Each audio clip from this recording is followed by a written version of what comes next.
Hello friends, வணக்கம். Welcome back to my channel. இன்றைக்கி நம்ம சேனலில் சி செக்ஷன் எப்பெல்லாம் செய்ய வேண்டிய தருணங்கள் பற்றி நம்ம டீட்டெயிலாக பார்க்கலாங்க. இப்போ பெண்கள் அதிகமாக சுகப்பிரசவத்தை விரும்புகிறது இல்லைங்க. பெரும்பாலான கர்ப்பிணிகள் பார்த்திங்கன்னா தேர்ந்தெடுப்பது சிசேரியன் தான். ஏன்னா சிசேரியனில் தான் வலி இல்லாத பிரசவம் வரும் அப்படின்னு அவங்க நினைக்கிறாங்க. அது மட்டும் இல்லை, சுகப்பிரசவ வாய்ப்பு இருந்தோம் அவங்களே சிலர் சி செக்ஷன் பண்ணிக்கிறாங்க. எல்லாரையும் சொல்லலை, சில பேரை மட்டும். சில பேர் பார்த்திங்கன்னா ஜோதிடத்தை நம்பி சி செக்ஷன் பண்ணுறாங்க. சில பேர் பிரசவ தேதியில் கணவன் இருக்க மாட்டாங்க, அவங்க ஊருக்கு போயிடுவாங்க, ஃபாரின் போயிடுவாங்க அப்படின்ற காரணங்களாக சி செக்ஷன் பண்ணிக்கிறாங்க. சில பேர் பார்த்திங்கன்னா சுகப்பிரசவம்னா ரொம்ப பெயின் இருக்கும்னு நினச்சி தப்பாக புரிஞ்சுக்கிட்டும் அவங்க சி செக்ஷன் பண்ணிக்கிறாங்க. இந்த 3 ரீசன்கள் தான் இப்போ சி செக்ஷன் பண்ணுறதுல அதிகமாக இருக்கிறது. ஆனால் உண்மையிலேயே சி செக்ஷன் எப்போ பண்ணுவாங்கன்னு பார்த்திங்கன்னா, பிரசவத்தில் ஏதாவது சிக்கல் ஏற்பட்டு தாய்க்கோ குழந்தைக்கோ உயிருக்கு ஆபத்து ஏற்படும் நிலையில் தான் சி செக்ஷன் பண்ணுவாங்க. நம்ம அதை பற்றி தாங்க பார்க்க போகிறோம். இது ஜஸ்ட் இன்ட்ரோ தான். ஃபஸ்ட்டு சிசேரியன்னா என்ன நம்ம பார்க்கலாங்க. சுகப்பிரசவம் சாத்தியப்படாத நேரத்தில் செய்யப்படும் அறுவை சிகிச்சை தாங்க சிசேரியன். சிசேரியனில் 2 வகை இருக்குங்க. அதாவது முன்பே தீர்மானிக்கப்பட்ட சிசேரியன், நம்ம சொன்ன ரீசன்ஸ் தான் 3 ரீசனால் அவங்களே நாங்கள் வாலண்டியராக சிசேரியன் பண்ணிப்பாங்க. இரண்டாவது நார்மலுக்கு ரொம்ப ட்ரை பண்ணுவாங்க. சாத்தியப்படாத நேரத்தில் டாக்டர் பரிந்துரைச்சு அப்புறம் குழந்தைக்கோ அம்மாவும் சேஃபாக இருக்கணும் அப்படின்ற காரணத்தால் சி செக்ஷன் பண்ணுவாங்க. இதுதான் 2 வகைங்க.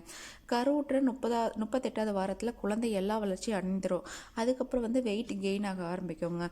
ஸோ அந்த சமயத்தில் 38லேருந்து 40, சில டைம் 41 வாரத்தில் பனிக்கூட உடஞ்சி பெண்ணோட பிறப்புறுப்பு வழியாக குழந்தை வெளியே வர்றதாங்க சுகப்பிரசவம்.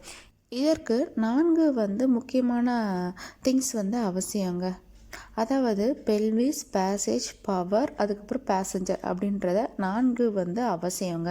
பெல்விஸ்னால் என்னன்னு பார்த்தீங்கன்னா நம்ம இடுப்பு குருத்தெலும்பு பகுதிங்க. அது ஓப்பனாக தான் குழந்தை வெளில வரும். அடுத்தது பேசேஜ் அப்படின்றது என்னென்னா கருப்பு பையிலிருந்து அந்த செர்வெக்ஸ் வெஜினா வழியாக குழந்தை பயணிக்கும் பாதை. கர்ப்பப்பை இருக்கும், அதுக்கப்புறம் கர்ப்பப்பை சுருங்கி விரியற டைமில் அந்த செர்விக்ஸ் வழியாக குழந்தை வெளில வரும் இல்லையா, அதுதான் பாதை. ஓகேவா, பேசேஜ்னு சொல்லுவோம். அதுக்கப்புறம் பவர் அப்படின்றது என்னன்னா பிரசவத்தின் போது கருப்பையில் இயற்கையாகவே உருவாகிற ஒரு அழுத்தங்க, அந்த பெயின் வருது இல்லையா, அதுதான் பவர். 4வது குழந்தைய தான் பேசஞ்சர். குழந்தை தான் உள்ளே இருந்து வெளியில் வருது. ஸோ அவர் தான் பேசஞ்சர். இந்த 4ம் நடக்கணுங்க. இது கரெக்டாக நடந்துச்சுன்னா நார்மல் டெலிவரி ஆகும். பொதுவாக பெண்களோட கருப்பை வாய் பார்த்திங்கன்னா ஓப்பனில் தாங்க இருக்கும். அதோட குறுக்களவு பார்த்திங்கன்னா 2லேருந்து 3 சென்டிமீட்டர் இருக்கும். ஆனால் ஒன்ஸ் கரு உருவாயிடுச்சு அப்படின்னா கருப்பை வாய் நல்லா டைட்டாக மூடிக்குங்க. பிறகு பிரசவத்தின் போது தான் அது ஓப்பன் ஆகும்.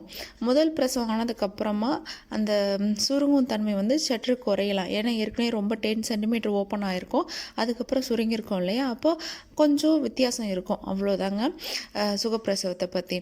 அடுத்ததாக எப்போல்லாம் சி செக்ஷன் நம்ம பண்ணுவாங்கன்னு ஃபஸ்ட்டு பார்க்கலாம். ஒன்று குழந்தையோட எடைங்க. 4 கிலோவுக்கு அதிகமாக குழந்தை எடை இருக்குது அப்படின்னு கண்டுபிடிச்சிட்டாங்க அப்படின்னா குழந்தையால் வெளியில் வர முடியாது. அப்போ ஒருவேளை ட்ரை பண்ணாலும் குழந்தையோட அந்த மிருதுவான மண்டையோடு வெளியில் வரும்பொழுது 1 மேல் 1 அழுத்தி தலையின் அளவு குறையும். இதனால் 37 வாரங்கள் முடிவதுக்குள்ளேயே குழந்தைக்கு மூளை பாதிப்பு ஏற்பட வாய்ப்பு இருக்குங்க. இதை தவிர்க்கிறதுக்காக சி செக்ஷன் செய்யப்படுது. ஸோ ஃபஸ்ட்டு குழந்தையோட எடைங்க. 37 வாரத்துக்கு அப்புறமா நீங்கள் நிறையா கார்போஹைட்ரேட் எடுக்கிறத தவிர்த்துட்டு சத்தான உணவுகளை மட்டும் கம்மியான அளவில் நீங்கள் சாப்பிட ஆரம்பிச்சிடணும். ரொம்ப வெயிட்டு கெயின் ஆகக்கூடாது. 2வது பார்த்திங்கன்னா பனிக்கூடம். அதாவது சில தாய்மார்களுக்கு பார்த்திங்கன்னா பனிக்கூட உடைந்து குழந்தை வெளில வர முயற்சிக்குங்க. ஆனால் தாயோட சிறுநீர் பை இருக்கு இல்லையா, அதை குழந்தையோட தலை ரொம்ப நேரமாக அழுத்த ஆரம்பிக்கும். திரும்ப திரும்ப அழுத்தும் பொழுது சிறுநீர் பை அழுகிட வாய்ப்பு இருக்குங்க. இதுதான் பிஸ்டுலா அப்படின்னு சொல்லுவாங்க. இதை தவிர்க்கவும் சி செக்ஷன் செய்யப்படுது. குழந்தையோட தலை சிறுநீர் பையை அழுத்துகிற காரணத்தால் கூட சில டைம் சி செக்ஷன் பண்ணுவாங்க. 3வது பார்த்திங்கன்னா அதிக வளர்ச்சி. அதாவது கர்ப்பப்பையில் உள்ள நீரில் வந்து குழந்தை மிதக்குங்க. நம்ம எல்லாருக்குமே தெரியும், ரொட்டேட் ஆகிறதே அந்த நீரில் தான், பனிக்கூட நீரில் தான். அப்போது குழந்தையோட கை கால்களை குறுக்கிட்டு மடங்கி இருக்குங்க. இந்த நிலையில் குழந்தையோட எலும்பு உடல் தசை வளர்ச்சி சில பேருக்கு அதிகமாக இருந்துச்சு அப்படின்னா குழந்தை வந்து செர்விக்ஸ் வழியாக, அதாவது கருப்பை வாய் வழியாக வெளியில் வர முடியாது. எலும்பு வழியாக கருப்பை வாய் வழியாக வெளியில் வருவது ரொம்பவே கஷ்டம். அப்போ சி-செக்ஷன் பண்ணுவாங்க. அதாவது குழந்தையோட அதிக வளர்ச்சி காரணமாகவும் சி-செக்ஷன் பண்ணுவாங்க. 4வது பார்த்திங்கன்னா தலைகீழ் பிறப்பு நிலை அப்படின்னு ஒரு நிலை இருக்காங்க. அதாவது பிரசவத்தின் பொழுது, அதாவது குழந்தையோட தலை தான் கீழே இருக்கணும், அதுதான் வந்து நேச்சுரல். ஆனால் தலை வராமல் மற்ற பாகங்கள் ஏதாவது வந்துச்சு அப்படின்னா அதுதான் தலைகீழ் பிறப்பு நிலை அப்படின்னு சொல்லுவாங்க. அதாவது எப்படி சொல்கிறதுன்னு பார்த்தீங்கன்னா, ஃபஸ்ட்டு குழந்தையோட தலை வரத்துக்கு பதிலாக குழந்தையோட வந்து அந்த பின்பகுதி வரலாம், இல்லை கால் வந்து வரலாம், இல்லை கை வரலாம். எப்படி இருந்துச்சுன்னா அதுதான் தலைகீழ் பிறப்பு அப்படின்னு சொல்லுவாங்க. மேக்ஸிமம் இது என்ன சொல்கிறது, 100ல் ஒரு 98% வந்து கரெக்டாக தான் இருக்கும். 1, 2 இந்த மாதிரி வரலாங்க. ஆனால் இதையும் வந்து டாக்டர்ஸ் பார்த்துப்பாங்க, நீங்கள் கவலைப்பட தேவையில்லை. ஓகேவா? தலை கடைசியாக வெளில வருங்க இவங்களுக்கு. அப்படி வரும்போது மூளை குறைபாடு ஏற்பட வாய்ப்பு இருக்குது. இந்த நிலை இருந்துச்சு அப்படின்னா சி-செக்ஷன் பண்ணிடுவாங்க. அதாவது தலைகீழ் பிறப்பு நிலை இருக்குது, குழந்தையோட தலை வரலை, அதுக்கு பதிலாக மற்ற பாகங்கள் வருது அப்படின்னா சி-செக்ஷன் பண்ணுவாங்க. 5வது பார்த்திங்கன்னா குறுக்கீட்டு நிலை. அதாவது 37 வாரத்துக்கு அப்புறமா குழந்தை வளர்ந்து மேலிருந்து கீழாக திரும்புங்க. அப்படி திரும்பும்போது அது வந்து போதுமான தண்ணி இல்லை அது அதிகமாக வளர்ச்சியோட குழந்தை இருந்துச்சு அப்படின்னா குழந்தையால் ரொட்டேட் பண்ண முடியாது. அப்போ குறுக்கு வாட்டிலேயே வந்து குழந்தை மாட்டிக்கோங்க. அப்படி மாட்டும்பொழுது அதால் வந்து ரொட்டேட் ஆக முடியாது. ஸோ அந்த மாதிரி சமயங்களில் சி-செக்ஷன் பண்ணிடுவாங்க. குழந்தை வந்து நடுவில் மாட்டிக்கிட்டு ரொட்டேட் ஆக முடியல அப்படின்னா சி-செக்ஷன் பண்ணுவாங்க. அடுத்ததாக பார்த்திங்கன்னா நஞ்சு கொடிங்க. கரு உருவானதும் நஞ்சு கொடி கருப்பையுள்ள மேல் அல்லது கீழ் சுவரில் உருவாகுங்க. இதை பற்றி நம்ம நிறைய வீடியோஸ் போட்டிருக்கோம், கண்டிப்பாக பாருங்கள். இது வட்ட வடிவில் கருஞ்சிவப்பு நிறத்தில் இருக்குங்க. சராசரியாக 23 சென்டிமீட்டர் நீளம் இருக்கும், 3 சென்டிமீட்டர் உயரமும் இருக்குங்க. இந்த நஞ்சு கொடியோட வேலை என்னன்னு பார்த்திங்கன்னா, தாயின் உடலில் இருந்த ஊட்டச்சத்துக்களை குழந்தைக்கு கொடுக்கறது, அப்புறம் குழந்தை வெளியேற்றும் கழிவுகளை வந்து வெளியேற்றுறது அப்படின்னு முக்கியமான வேலையை செய்துங்க. இதுதான் ஒரு அம்மா மாதிரி உள்ள குழந்தைய பார்த்துக்கும்.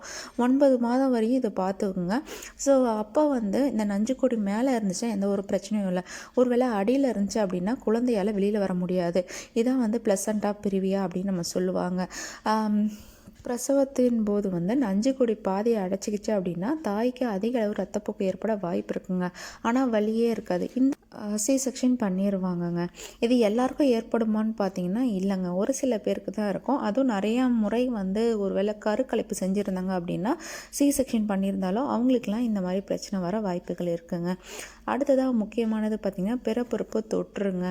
அவங்க அந்த கருப்பை வாயில் ஏதாவது பிரச்சனை இருக்குது, இல்லைனா வந்து உங்களோட பிறப்புறுப்பில் ஏதாவது பிரச்சனை இருந்தாலும் ஆப்ரேஷன் பண்ணுவாங்கங்க.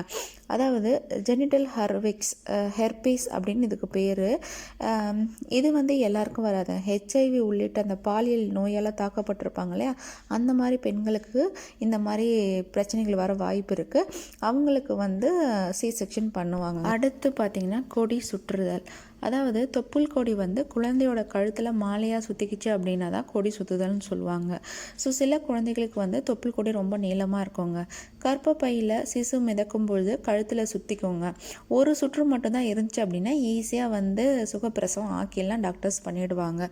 இதுவே 5 இல்லை 6 அதுக்கு மேலே வந்து சுற்றி இருந்துச்சு அப்படின்னா குழந்தையோட சுவாசம் வந்து தடைப்படும். கண்டிப்பாக வந்து சி-செக்ஷன் பண்ணுவாங்க. ஏன்னா இதய துடிப்பும் குறைய ஆரம்பிக்கும், மூச்சு விட முடியாது. ஸோ இந்த சமயத்தில் வந்து சி-செக்ஷன் பண்ணுவாங்க. ஒரு தடவை சுற்றி இருந்துச்சு அப்படின்னா நார்மல் ஆக்கிடலாம், அதுக்கு மேலேன்னா டாக்டர்ஸ் வந்து சி-செக்ஷன் பரிந்துரைப்பாங்க.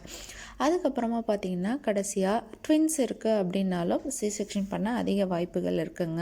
ஏன்னா இரட்டை குழந்தைகளில் முதல்ல வெளில வர வேண்டிய குழந்தையோட தலை வந்து வெளியில் வரலை அப்படி இருந்துச்சுன்னா, அதாவது எல்லாருக்கும் ஆகாது. இப்போ ஃபஸ்ட்டு 2 குழந்தை இருக்குன்னா ஃபஸ்ட்டு குழந்தை வெளில வரணும் இல்லையா, அது வந்து வெளியில் தலை வராமல் அதோட பின்பகுதின்னு சொல்லுவாங்க இல்லையா, புட்டம், அது வந்து வெளியில் வந்துச்சு அப்படின்னா கண்டிப்பாக வந்து சி-செக்ஷன் தான் பண்ணுவாங்கங்க. பொதுவாக இரட்டை குழந்தைகள் சுமக்கும் தாய்க்கு வந்து நஞ்சுக்குடி வந்து கீழே இருக்கதாங்க அதிக வாய்ப்பு இருக்குது. அதாவது பிளசண்டா பிரிவியா அந்த மாதிரி கீழே தான் இருக்குமா. அந்த சமயத்தில் அவங்களுக்கு சி-செக்ஷன் தான் பண்ணப்படும். ஏன்னா கீழே இருந்தால் என்னென்ன பிரச்சனை வரும் நம்ம ஏற்கனவே பார்த்துட்டோம். ஸோ ஒட்டி பிறந்த இரட்டை குழந்தைகள் வந்து ஒரு வேளை இருந்தாலும் அவங்கள வெளியே எடுக்கும் சி செக்ஷன் தான் ஒரே வழி. ஸோ இரட்டை குழந்தைகள் இருந்து நார்மல் டெலிவரி வந்து வர சான்ஸ் இல்லை அப்படின்ற பட்சத்தில் சி செக்ஷன் வந்து மோஸ்ட்லி வந்து பரிந்துரைப்பாங்க. ஓகே ஃப்ரெண்ட்ஸ், இந்த காரணங்களால் தான் பெண்களுக்கு சி செக்ஷன் பண்ணுவாங்க. மற்றபடி மேக்ஸிமம் வந்து நார்மல் டெலிவரிக்கு தான் ட்ரை பண்ணுவாங்கங்க. கண்டிப்பாக இந்த வீடியோ வந்து உங்களுக்கு ஒரு இன்ஃபர்மேட்டிவாக இருந்திருக்கும், நிறைய புதிய தகவல்களை கொடுத்துருக்கோம் அப்படின்னு நான் நம்புகிறேங்க. நம்மளுக்கு சி செக்ஷன் பற்றி ஒரு ஜென்ரல் ஐடியா வேணும் அப்படின்றதாக தான் நான் அந்த வீடியோவை பதிவு பண்ணியிருக்கேன். கண்டிப்பாக வந்து இது வந்து ஒரு பயமுறுத்துகிற பதிவு இல்லை, ஜஸ்ட் என்னென்ன பிரச்சனைகள் வந்தால் யாருக்கெல்லாம் சி செக்ஷன் பண்ணுவாங்க அப்படின்ற ஒரு ஜென்ரல் நாலேஜ்க்காக தான். ஓகே ஃப்ரெண்ட்ஸ், இந்த வீடியோ உங்களுக்கு பயனுள்ளதாக இருந்தால் நம்ம சேனலை சப்ஸ்கிரைப் பண்ணிக்கோங்க, கூடவே பெல் ஐக்கனை கிளிக் பண்ணிக்கோங்க. அப்போ தான் நான் தினந்தோறும் போகிற வீடியோஸ் உங்களை வந்து சேரும். வேறு ஒரு யூஸ்ஃபுல்லான வீடியோட மீண்டும் சந்திக்கிறேன். பாய், தேங்க்யூ.